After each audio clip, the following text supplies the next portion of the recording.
So, going to Dennis, wait a minute, I got to ask you, is there like a musical theme that'll come up that will present me? Is there? Sure. Dun, dun, dun, dun, dun, dun, dun. No, I don't know. I don't think, yeah, wouldn't that be, yeah. Yeah, he'll put that in post. I'm kidding. Yeah. I'm kidding.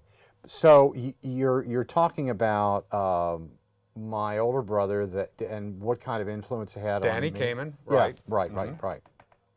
Well, like I said, I mean, Danny was, I would watch him at a distance. Like I think he was in junior, like junior high school, Right. and he introduced the twist on a talent show, and I was going like, wow, look at that! Look at my brother up there doing the twist. I can't wait to get up on the stage, and I don't know what the next thing will be. That Yeah. type of thing. Oh, how cool. So I mean, yeah, I think he laid the framework, and we had this. We all shared this sort of common virus about trying to do something entertainingly. Right. Right. I felt like the applause lasted longer by writing. Yeah. I mean, it was like that's how that started. Did you start when you started? Well, this is Tuck Kamin, by the way. This is my friend from. I am like his older brother from Victoria, Texas, where we grew up, and we grew up in the late 50s and early 60s, and growing up through that time, right? I mean, you were in high school. What year did you graduate? 1947. No, graduate. Oh, graduated. Come on. No, let's see. Graduated 1972.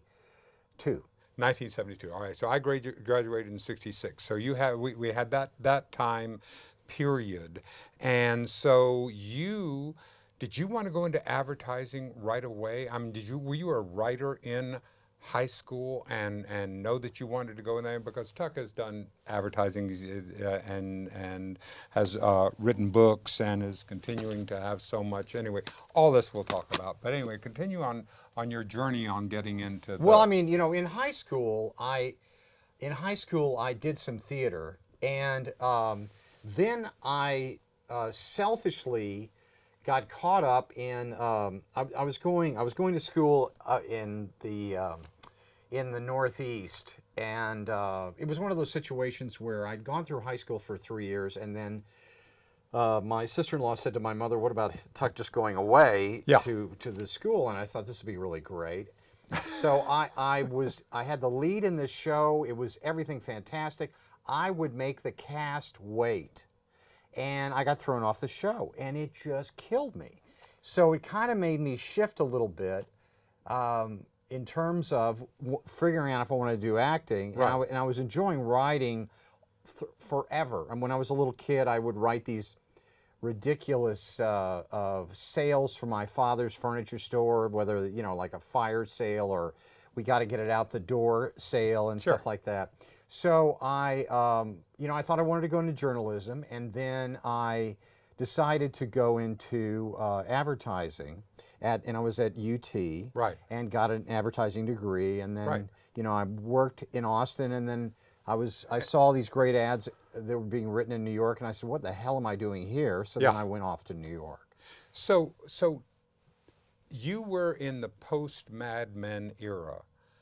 Yeah. In New York, right? Yeah, So yeah, what was that like? What was There the? were a couple of these guys around. I was carrying this huge portfolio case, and you had all these ads laminated that you'd worked on. And I went to see this guy. His name was Shep Kernett, and he was at an ad agency called Ketchum. And at that time, I think they had Firestone or something like that. Yeah. This was 2 weeks before Christmas, and it was a little nerve-wracking because how the hell are you going to land a job? But fortunately, anyway, I went to this office of Shep, and this woman who had known my mother, who knew this other lady, introduced me, and somehow she wiggled me into this guy's office. And he says, "Kid, let me see your stuff." Yeah. And I said, so I started opening this portfolio, and he puts his hand on the wall and says, and it's 10 o'clock, Dennis. He moves the wall away, and it's a huge, big-ass bar with everything, and is asking me if I want to have a drink. So there were these guys that were there, and mostly what was left when I was there were some really, really amazing riders. Yeah. And they would come in incredibly early in the morning. And then they would go out at lunch, and they'd be asleep at their desks from drinking so much alcohol until about 3 o'clock. But they had already done all their riding from 6 to noon. I mean, they just were brilliant riders on. I was working on Smirnoff vodka and Citibank, and actually, I wasn't working on Smirnoff vodka at the beginning. I was working on Citibank because of an advertising campaign I did for Nolte National Bank in Seguin, Texas. And they loved this campaign, hired me 2 weeks before Christmas. And so there were these guys that were around, and boy, they just could throw it back. I have some kind of genetic repellent to where I tried to continue to drink and would just throw up. Yeah. You know? Yeah. And but there were a number. It is there for grace of God. For me. Oh, is that It's right? the same, yeah. It's the same thing. I Yeah. have the same thing. And I it gave just doesn't take. Yeah, I gave it as many runs as I possibly could. But when I was in New York, there were some of these guys around. Yeah. And to sit at their feet, so to speak, and hear how passionate they were about their riding. And at that time, the only thing I think that was a really fantastic episode that I can tell you about is there were co-creative directors. There was an art director and a writing creative director. And one of the salesmen, I could see from my inside office, because I did not have a window office at 23 years old. I saw this guy walk down the hall, ask the young salesman to come out, and just knocked him out. And then he went back to his office, got his box of whatever, and left. And what had happened is that I said, "What the hell happened?" He said, "Well, he went into the sales guy's office because the sales guy presented the advertising campaign. Yeah. And he just nervously says to the client, 'You don't like anything that's here, we can come back.'" This guy had blood, sweat, and tears on this stuff, and you never do this. So this guy was like it was like a gun that had just been ready to, the trigger was ready to hit. And of course, when he knocked him out. But that's what, those guys were really fantastic. And there were a couple of guys that were a little bit older than I was, and I had to prove my mettle to get in with their group because, I would almost like have to take my work to these guys before I took it to my creative director. Yeah. Because we were part of this brotherhood. And it was full, rich passion of stuff. So did it really work on your creativity? Did that kind of exercise help? Because sometimes I have found over my life that in those situations like that I can get beat down, and but it's. I was so scared because and I'll tell you what I was doing to talk about creativity. At 20, I was looking at all of the ads going like, how the hell am I here? And I started looking at these ads, and I was almost like, I was looking at all these ads that I really loved. At that time, they were in Esquire magazine, or they might show up in Fortune or Playboy magazine. Yep. Really, really great ads. I mean, written really well. So, I'd be looking at all that stuff, and then I would get the assignment that I had to come back the next morning with headlines, and I would be looking at the subway track thinking about how the hell am I going to come back with this. And I'd see a rat, that would be running down the track, and I'd go like, "That's me. I'm going to get killed by a train." So then I got into that moment where I somehow, and I do my best writing is like really early in the morning, and I would be, I'd be thinking on the subway, I'd be get to the agency before anybody. I'd get into the agency and I'd be working away. So it really kind of, I think the discipline came from being scared shitless to be able to try to do this stuff. Exactly. So that's where it came from. And, it's just one of those things where I got to the point of recognizing that in a very serious way of knowing that I could go to the well and pull that stuff up. God, that's so. And then what impelled you to come back to Austin? Well, at that time, what had happened is my ex-wife she was an art director, I was a writer. She was working in an advertising agency. And I said we were going to be there 2 years. Sure. It turned into 3 years, 4 years, 5 years. And, we're clocking into 6, and she says, I want to go back. And we wanted to have children. And, you watched families, no matter how wealthy they were, they let their kids out of a cage into Central Park. I mean, it was, it was not the most family-friendly place to be. Right. Or you'd have to move way out to Connecticut and live up there and then sit on the train for 2 hours every morning. So, so what happened is she moved back, and it took me 3 months before I finally, unhinged my not cold dead fingers from there, but I finally found the job, which was, brought me back here to Texas. And so this experience then, and then you became a father. Right, right. Can you talk about this in one of your books that you have in one of your CDs in All My Fathers? You talk about the fathering principle, about being about how all these men fathered right. So how what did being a father change you? How did that? I think what it was is that I was a really I sort of, my dad could talk to anybody on the street, and he would probably try to sell them a sofa or a dinette, something for the kitchen or that type of thing. But I watched him, and at a certain period of time when I was really young, my dad had this furious temper that he would smack the back of my brother's head, or he would bring all this tension back from the furniture store, from crazy ass customers, or people that would, companies that deliver broken furniture and all that kind of thing. So this leads into All My Fathers, in the sense that I spent, when I was about 10 years old, I was trying to figure out how could I fix my dad's temper. Yeah. And I started doing kind of what he did, and you knew some of these men in the town. I would go to like this little grocery store where this guy would give me super bubble gum, which was the greatest thing in the world to me, for my pennies.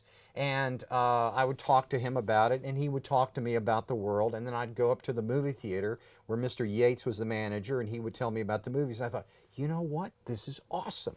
So I would go, and I'd go to the funeral home, and Willie, who was the funeral guy, we'd go down to the dump. And God knows what he was throwing away down at the dump. But there I discovered comic books that had a slight odor to them. But, it was just incredible, because they would cut the covers off these comic books and leave them, throw them away. The point about all this is, and I'm actually going to get to the point, is that I would talk to my kids as if they were adults. And my parents would go like, you're talking to your kid like they're an adult. And I'd go like, yeah. They're a human being. They're human beings. So why don't you talk to them? It shifted a lot for me, because I saw the way that my dad kind of talked to me as an adult. My mother didn't. Yeah. It would be all this weird language. There would be something that would be like Yiddish with fairy tones, and I don't know what other kinds of things. That kind of business. Yeah. But for my children, I would tell them, I would try to encourage them to talk to whomever out there. Yeah. And that led me to figure out how could they have a higher level of sense of freedom about themselves. And so, like when my oldest daughter, who's this extraordinary artist now that has been in national museums, her name is Calder Kamin. I got her a little table at the Sammy show, or the art, and she at 8 years old, she was selling her little stuff, so she had that kind of confidence. And it was like, I was thinking about, that was just really important to me. And then my other daughter, Mathilde, is this immigration attorney, and she wasn't trying to, she wasn't like getting immigrants out of Victoria at 9 years old or anything. And then my youngest, who always liked, Blythe, had always liked these things about nature. But it was finding out what were they interested in, and then at the same time, go and find the people that are in this field and have a conversation. Because my father would say, listen to me, at the end of your next conversation could be a lifelong friend, whomever it is. And so that's sort of the father thread that I really wanted them to catch hold of. When you and one so in growing your family and growing into who you are, and here we are at our age, and you and I both looked at people when we were when we were young and in our teens and on, look at people who were 60 or looked at people who were 70. I'm 70 this year, and it just seemed. I didn't know what that would be like. I didn't even think, but now we are. And now you're in part of your program of what you're doing is that you've created an entire research project, a worldwide research project called Design Your Age. Would you talk about that? Sure. I mean, the whole idea of that started from I was on a trip and I met some individuals. A woman who's 84 and a man who was 92. Right. And I was going, how are these people? They're so active. They're so ageless. And I started looking for books on it, and I realized this is a frigging rebranding assignment. Yes. I mean, it was like one of these problems because so the book is really this sort of crazy book from soup to nuts about how to see yourself. Why is it better now? There's a chapter in there of these older individuals that was probably the most popular part of that book, of why they feel their life is better now, where you will live, is there a value of yourself that you could find as you grow on, and even on to a woman that talks about immortality. And it was the whole part of this is that every day when we talk about older and aging, exactly, and the word old. I mean, when we talk about rebranding, right. There is such a pejorative. There's so many pejoratives that are associated with the word old. Well, we're having to say, all right, how am I want to do that because I want to have the most engaging, amazing. I want this life to be the best part of my life so far. And here's what, up to this point, which is in this new book that I'm doing called What's Best About You Never Ages, which will be out next year. Here is what was this little piece for me, is that forget about the framework of how we see ourselves. Don't tell anybody what your number is. That is bullshit. Right. Because that goes like, okay, we've got you back in this little pocket. You should be doing this. This part of you should be falling off. What I've discovered in just this little piece of research, and I know lots of people share this idea, so I'm not saying I'm the only person that's come up with it. Thank God. Is you think about what would be really cool for your later years. Mm-hmm. Reimagine the world and make a list and say, I want the world, or I want myself to believe this is how I will be.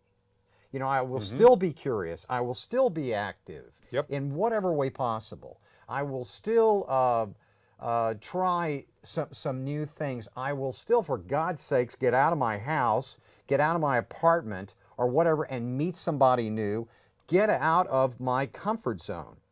So there's this kind of point where age is really, I had this scientist, because I did a lot of talking to different scientists, and where I've been bending now is more into psychology, but the scientist said to me, age is a lot about denial. Yeah. We know the things that we need to do. We know we have to figure out how to cut sugar. Exactly. You know, we have friends that back in our hometown that'll go through Dairy Queen and get extra gravy on their chicken fingers. Certainly. And wonder why their Lipitor doesn't work. Sure. So the point about that is that and that stuff is extraordinarily addictive. I mean, there's all kinds of problems with there's food, right? no question. So the point about it is that if you can, and I'm going to be working on a project like this, in terms of trying to ask people how they would like the world to be. Sure. Go to that. Imagine as far as you can and start putting that down. There has to be a new measurement of our experience. Has to be. And it's not about cutting millennials out of jobs, but really, changing how we how we see ourselves. And like the three worst words I think that are out there are respect your elders. It's bullshit. I mean, where we are is elders need to figure out a way to respect themselves again. Thank you, and I love that you're focusing on the psychological part, because as I was talking to Brian Foster or Alan on another program, is exactly it's our external world will reflect our internal world. I mean, True, there's so yeah. much about, so how much work do I have? And I've got plenty to do inside. I believe me, I don't have to judge anyone out there, because I got plenty to do, plenty of growing, learning. How am I going to keep curious? How am I going to keep facile and make sure that I have a flexibility of my attention, that I'm paying attention to things that are uplifting rather than continuing to, I dine on umbrage. I mean, I'll take umbrage and I'll just, that self-righteousness. And Yeah. oh man, that stuff is addictive. Yeah. That is, and so I got to watch it. I got to be very careful about how much of that I take in. Right. No, I mean, there is so much. There's so many exciting things that I see in this landscape, which is almost desert-like, meaning that desert from this other perspective. Yeah. You know, just like you were saying, you know, we need to get rid of the word senior. We Yeah. need to get rid of the word frail and Yep. elderly. Yep. I mean, there's wonderful words like perennial. There's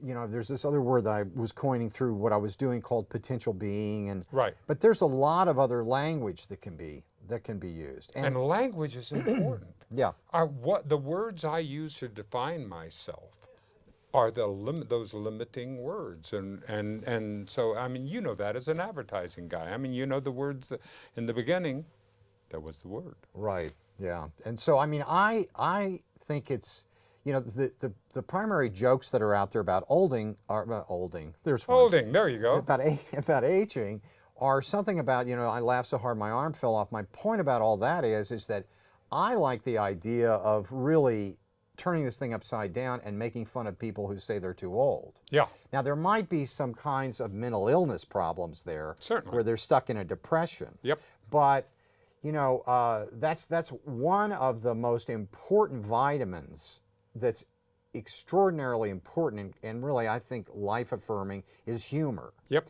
And so I think looking at how, you know, sort of remind ourselves, what do we find that's funny, for God's sakes, right? Exactly. Well, I've been working on that. I've been working on a comedy routine where I say that my testosterone has dropped down a quart low. I can suddenly see over it. Oh, wow. I actually have empathy.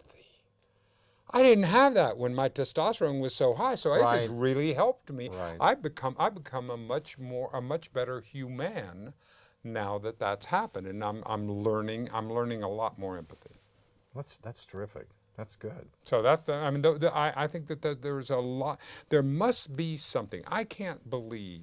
I see everything all of nature, and everything has these wonderful cycles, and there's part. And I can't believe that aging, and this time of elderhood, would be just left at the end.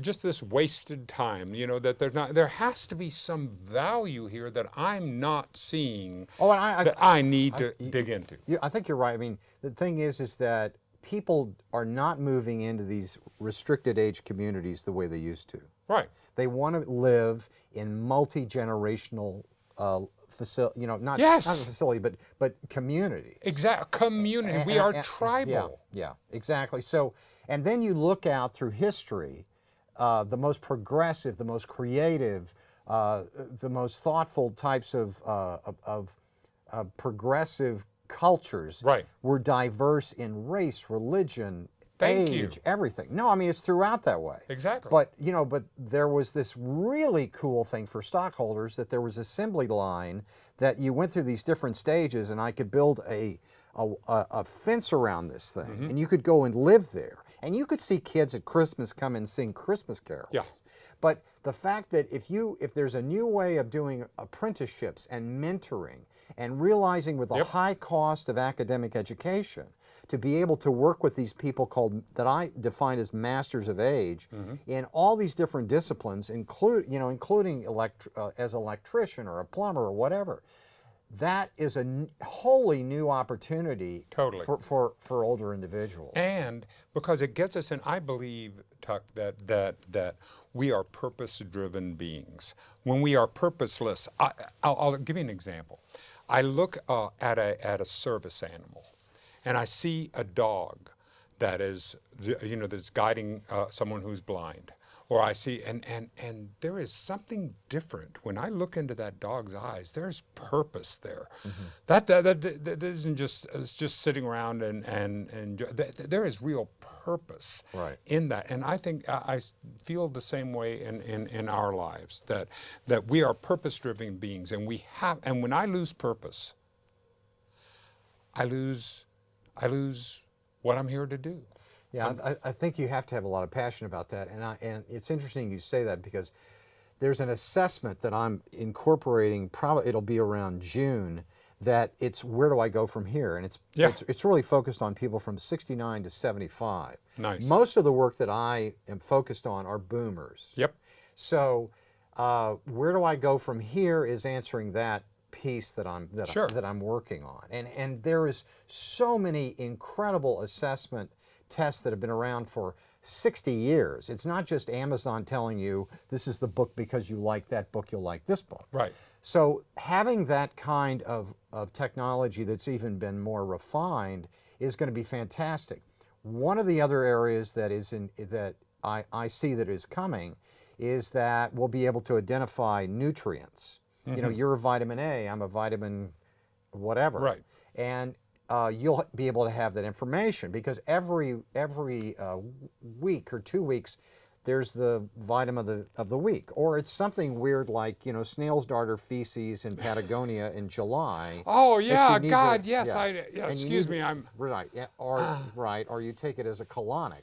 It's like all kinds of stuff, right? Yeah. So, but knowing that information, I think is going to really be a breakthrough, as well as figuring out your designing exercise according to your musculature, and then also just understanding what would be incentives that would get you to do something. Right. I talked to again. I remember I was out at this place called the Buck Institute in California. He says, then this one fellow said to me, "I think you need to tax people. What? You need to tax them if they're fat."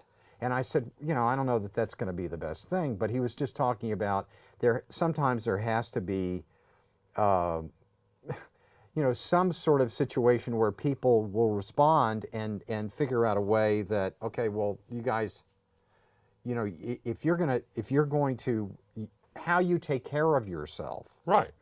That's going to be how you, what your insurance will be, and that type. One of my clients is a major hospital chain, and I was talking to the COO on the chain, in the chain, and we were talking about that, and I said, and we were talking about how that we have to figure out some way that hospitals get rewarded for keeping people healthy, right? Not keeping people in it. The same way with it, how do we work that reward system so it actually. That's how our insurance works, because it's not going to work. There is no way that we're going to be able to insure ourselves or doctor our way out of this. There's got to be some way that we can go. Plenty of room for new ideas out there. Yeah. And I'm saying, let's give us some new ideas.